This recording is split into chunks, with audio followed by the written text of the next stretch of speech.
zone for a while. Join Jason and Mike in true Marvelite style as they wax poetic like true believers. Excelsior! In the MarvelSphere. Spidey sense tingling. The MarvelSphere. It's clobberin' time. We're in the MarvelSphere.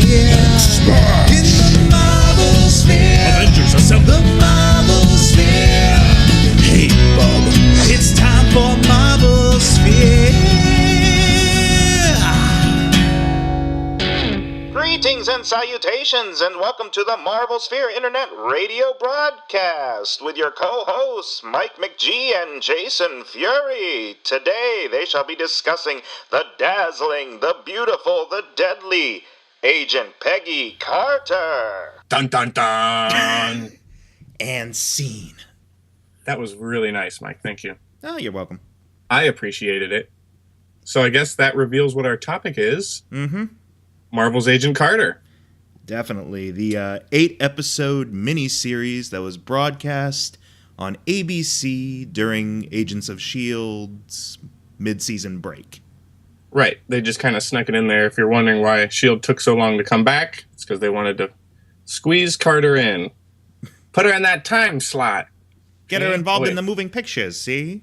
Now we're like Mafia. Yeah. we totally went into like Prohibition era now.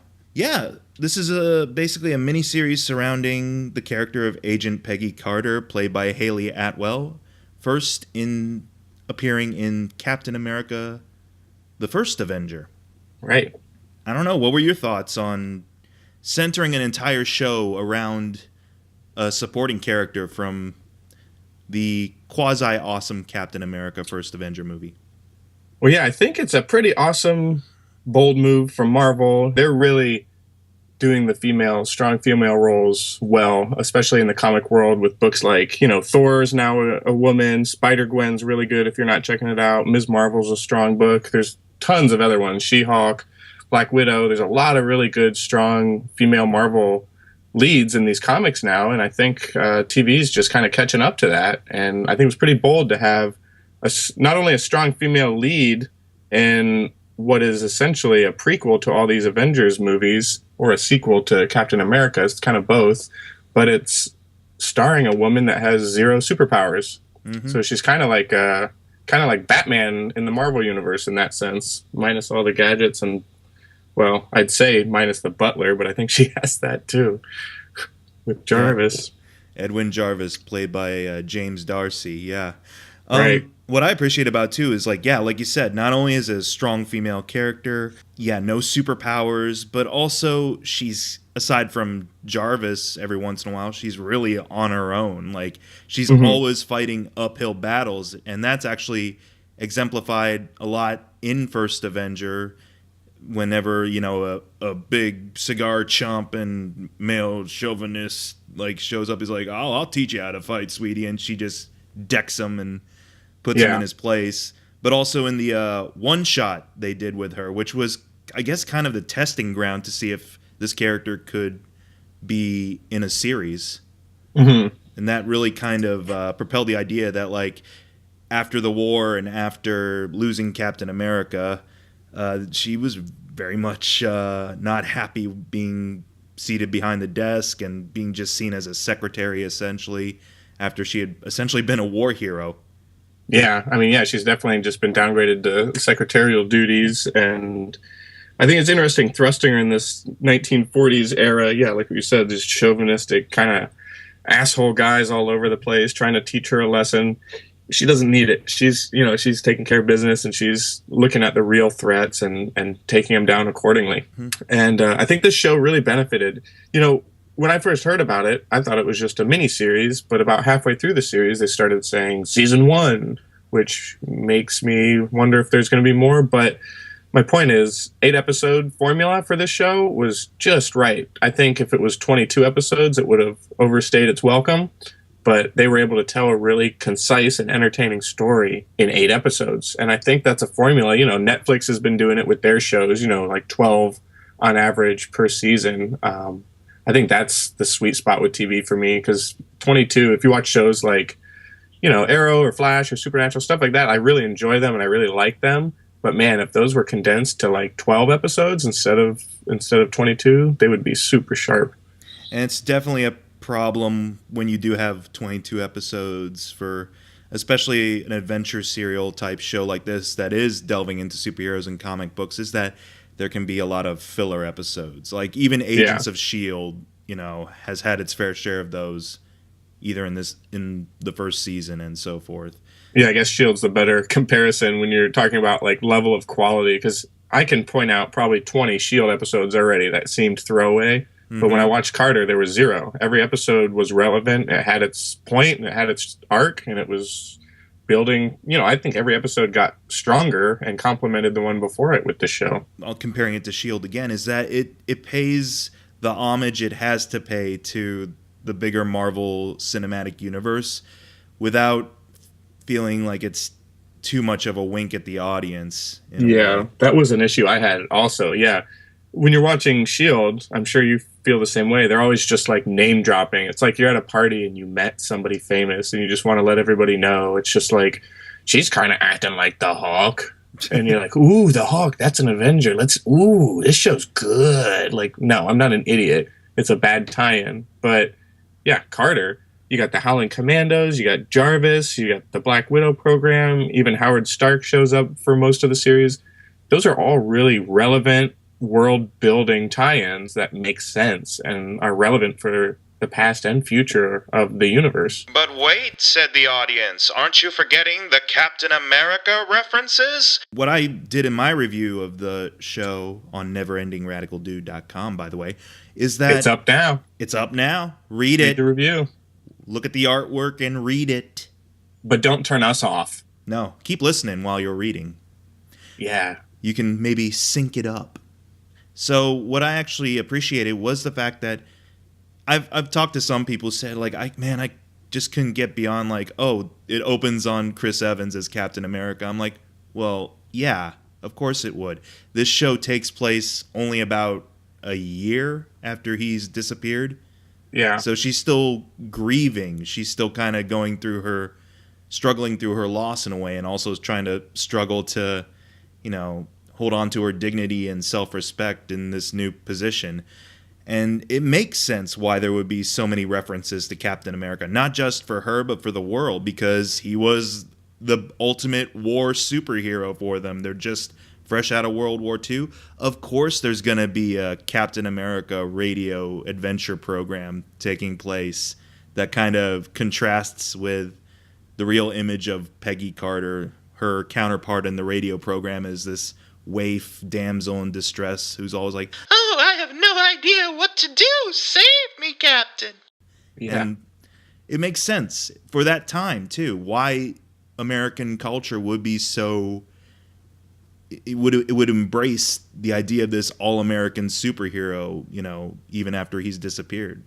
Yeah, and I've definitely heard people complain about that a little bit, but it didn't really cross my mind. It's in that universe. They didn't really nod to the universe. They just made it part of their universe. He was a part of this world, and everyone, or not everyone, I've heard people say that, it's a prequel. I'm not too interested in it. It doesn't really have any effect on the, moving forward as we're getting ready for Age of Ultron this summer. But it's a sequel to Captain America First Avenger and a prequel to the rest. So I think it serves well as both. Because if you watch Captain America, the first one, and then jump into this, it doesn't really skip a beat. I think it's awesome. And it's the same writers, if I'm not mistaken, that took on the show, I remember reading. And I just think it works really. It's just really strong. And it just kind of fits a piece. Because I admit, I don't know if you're like this, but I had no closure as an audience member at the end of Captain America, and I was just like, "Oh my god, that sucks!" Like they didn't even kiss or anything. No, not at all. Yeah, they were just like at the beginning of a relationship, and they were attracted to each other, and then he just got the shit stick thrown at him, and that was it. So I felt a sense of just like this emptiness, and I could relate to the Agent Carter character because she was still struggling with that. And I love the way the series kind of parallels those last few moments that they did have and so forth towards the end. But Yeah, you mentioned that some people were thinking that this show would not hold ramifications for what's to come, but I wholeheartedly disagree. Like her Yeah. last action in this season sets off everything that's going to build up into the heroes that will be in the Avengers. If she doesn't do what she does at the end of the show, it does, yeah, involve Captain America in a way, but at the same time, that's the whole crux of the matter. If she doesn't take that action, you wouldn't have the Incredible Hulk. Right. You wouldn't have, probably a lot of Tony Stark stuff as well, or you wouldn't have people seeking out a way to create new superheroes later on. So I think that's a very important part of it. And I hope it gets explored a little bit more, because there is referencing to the other properties. Like there's at the very, very end, there's a reference to what's established in Winter Soldier. Howling Commandos, like you said, coming back, and I'd love to see more of her working alongside them. Right. Yeah, the Howling Commando episode where they're just like on their mission with Dum Dum Dugan and the gang. It was pretty awesome. It's really cool to see them, because I don't know if you remember Captain America that sharp, but it was really just kind of a montage when we were dealing with the commandos, and we saw them kicking down doors and taking people out, but they really didn't get a lot of screen time, and it was really cool to see them in action doing what they do. Yeah, everyone got a chance to really develop beyond what was provided in First Avenger, and even their guest appearances on Agents of S.H.I.E.L.D. Like Dominic Cooper as Howard Stark. I really enjoyed his arc in this. You really got a sense of his guilt over losing Captain America as well. And then when he's accused of treason and he's, has to recruit Carter's help, I just think it's a great tie-in to keep those arcs going and to really flush it out a little bit. Because something I think, if you're watching a prequel series, a lot of people are turned off by prequel series. They're just not interested in it. It's not that big to them. But in my opinion, any good prequel series makes rewatching the original source material better. And I can easily say rewatching Captain America or rewatching any of these Avengers movies are going to be heightened because of it. Whenever she shows up or Stark shows up or something that happens that she was responsible for, it's going to be cool to reference this TV show. And here's the thing too, regarding prequel series as well, is that the prequel series doesn't have to lead directly into any specific sort of events. This is offering you a different facet of what's going on in the same universe. Like, for example, you mentioned what will become the Black Widow program. Right. It's not flat out called the Black Widow program or anything like that, but the implications are, pretty clear cut as to what it is. Yeah, that was pretty dark, and that's just going back to saying it's a meaningful tie-in. This is what Marvel should take notes on. Like, that's a really great way to tie it in. Just kind of let the audience figure it out a little bit, let it stew for a little bit, and then it's not just a nod or a wink. It's actually something that will have ramifications for the universe. And the Black Widow program introduction was spot on. I thought that was a great addition. Is there anything in the series you didn't particularly care for? I'm not sure. It wasn't like a knockout 10 out of 10 home run. It was. It was still a little rough around the edges. Some of the male characters, surprise, they were pretty chauvinistic, pretty bad. Not a lot of good representation at first. I'm talking like the first few episodes. Some of the more chauvinistic guys got taken out early on or midway through the season, but it was just kind of, okay, we get it. Guys sucked during the 40s. let's get past that. So I think that could have been handled. But there were some strong, you had James Darcy as Jarvis was a great character, and Howard Stark, even though he is like the playboy, was, pretty grounded in this series. But I mean, that's just a nitpick. That's no real complaint for the writing or the show as a whole, really. Yeah, I'd have to agree. If anything, like, that was the part that every once in a while I would raise my eyebrow at, but not really be like up in arms about it in that sense. Because if anything, I'd be more curious. I'd be like, is that really how it was in 1946? Were all the guys really just like this? Yeah, when you're walking around the office in this show, or if you're like just kind of looking at it, it seems more of a caricature of the times, kind of based how we talk about it now. But I'm not, watch something like Boardwalk Empire, for example. Right. That maybe seems a lot more realistic to me, where you have kind of your ups and downs, and there's reasons for acting the way they did. But in this show, it was just kind of a caricature of the times, which was my only real complaint, which But I didn't really think of until now. You just asked me, it kind of threw me off guard. I'm like, yeah, you know what? Everyone's so hung up on if like a female is properly portrayed, but I think a lot of times male characters can go down those same pitfalls. they go into kind of the stupid dad syndrome that a lot of male characters do in TV. Yeah, just cigars and beer and talking down to women. That's what it's all about. Yeah, skirts, sports. But yeah, good thing Carter stood up to those guys, those meatballs. I appreciate that, at first she's doing it covertly too, that she demonstrates she is one of the most efficient spies imaginable on the planet. It's and true. And these guys just totally undermine her or understate her abilities, and she's pretty much the one doing all the cleanup on everything. And in fact, like a lot of the female leads, like the reveal of her, I guess, physical combative equal in Dottie, that kind of threw me for a loop. I was like, whoa, I wasn't expecting that, but It's Bridget Regan's character, right? Yeah. She was just the nice neighbor at first who turned super dark and started taking people out. but that's the thing. As soon as the second half picks up with, the confrontation building, like, you're like, damn, these girls are deadly. And I do have a feeling, I could be wrong on this, but in the final episode, when they have their final confrontation and she takes her out and then she just disappears. Yeah. I think that was added later. I think she was meant to bite it at that point. Well, I think they're talking more of possible season 2 or something like that. Because I don't know. There's something felt weird about that. Well, that's actually a great segue probably into our next topic, which would be, where does Peggy Carter go from here? I mean, we kind of know where she goes because she shows up in Winter Soldier in a very bittersweet scene. Right. After you've seen this series and then you watch her scene in Winter Soldier, I'm kind of like, oh. Yeah, that's tough. It gets you right in the feels. She makes it, but at the same time, she's like, ugh, oh boy. She is supposed to show up in a flashback in Age of Ultron, I believe. Okay. See, yeah, I'm a little blurry on where she's coming. I've heard that she's going to show up in Ultron. I've heard she has a tie-in to the upcoming AntMan movie as well, with like Hank Pym and him working on his AntMan stuff. Mm-hmm. And then the obvious potential for a season 2. So I guess we'll start with Age of Ultron.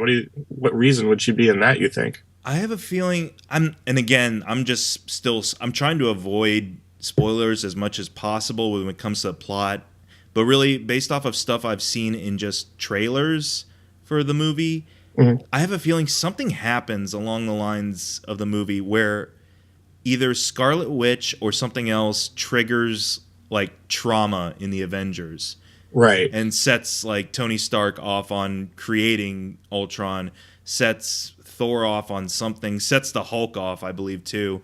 And maybe something within Captain America gets kind of triggered and he flashes back or something like that, or imagines a scenario, or maybe that's how I can kind of see it. Like their worst fears realized, yeah, he could or like something. he could maybe see her or something. Yeah, in like a vision, or who knows. But that's what I'm guessing. Maybe there is a full on like flashback to a scene, that has importance for the plot. I'd put my money on flashback. I mean, we've been seeing it in S.H.I.E.L.D. a couple times, right? Maybe 2 times. The pilot, or not the pilot, but the premiere episode of the second season opens on her. Opens with her, yeah. So she's definitely showing up in flashbacks, and she's definitely seems to be kind of the glue for the history. She's showing up at all these pivotal moments in S.H.I.E.L.D. and Stark's history, and just kind of formulating this universe that we know from the Avengers world. If she were to show up in AntMan, that would probably make sense because she is one of the founders of S.H.I.E.L.D. essentially. Like, you could see more of like what the organization was like before all the stuff that happened to it in Winter Soldier. See it in its pure form as it would be, and that would make sense with Hank Pym, since if the story they're going with for Ant-Man is that he's been around for decades. Yeah, I mean, With it's the Michael Douglas character is a Yeah. lot older, so the flashback could show a young Hank Pym, maybe in his prime, and she could have something to do with that. Mm-hmm. That would be cool. That would be cool. And with the possibility of season 2, if they do season 2, I'd say show S.H.I.E.L.D. getting made finally. Yeah, that would be a good idea. That would also heighten the show S.H.I.E.L.D. itself and just finally let you see this. Maybe what about a young Nick Fury? We're going to see that? Possibly. It depends on what they're, if they're going to pick up immediately where they left off, or if they're going to do the whole Jump ahead. Yeah. What would you like to see? I could see maybe a Nick Fury cameo down the line and so forth, like young Nick Fury, as it were. Yeah. There's a lot of stuff they leave open-ended purposely at the end of that series. I think they have every intention of coming back in some way, shape, or form. Personally, I don't think they're done with that Black Widow program, especially if Dottie's still running around. She's gonna want revenge, or she's not retiring. Mm-hmm. She's got some unfinished business probably, and I would really like to see more Peggy and Jarvis adventures. I think they worked really well together. They were the rare duo where there was no real sexual tension, and it wasn't about like, does he like me, does she like me? They just worked well together. They played off each other well. They were good teammates. Like I said in my review, it's very Holmes and Watson-y. It's like, yeah, definitely. I think we're both in agreement that we enjoyed it thoroughly. There was a lot to like, and can't wait to see more of the character. Like, bring on more in whatever format. I'm into it. Agent Carter's turning into one of the more interesting characters in the universe, and it's just a tough female agent, which is awesome. I think that's great. I think Marvel and comic book industry as a whole needs more characters like this, and especially as we're starting to represent Marvel on TV more and getting into that realm, I think it's good to introduce audiences that might not be familiar with Marvel to these strong female leads. But it's been great kind of talking about good old Peggy Carter here on the MarvelSphere podcast, courtesy of neverendingradicaldude.com. Be sure to check out that website, folks. And Kentucky Fried Chicken. I don't know why I went into, Colonel Sanders. We've done, like, Colonel, the 40s. I get it. It's good, though. It's gangsters. And as always, I'm Mike McGee. I'm Jason Fury. And face front, true believers. Unless there's water splashing in your face, then you can turn around. I don't even know what that means.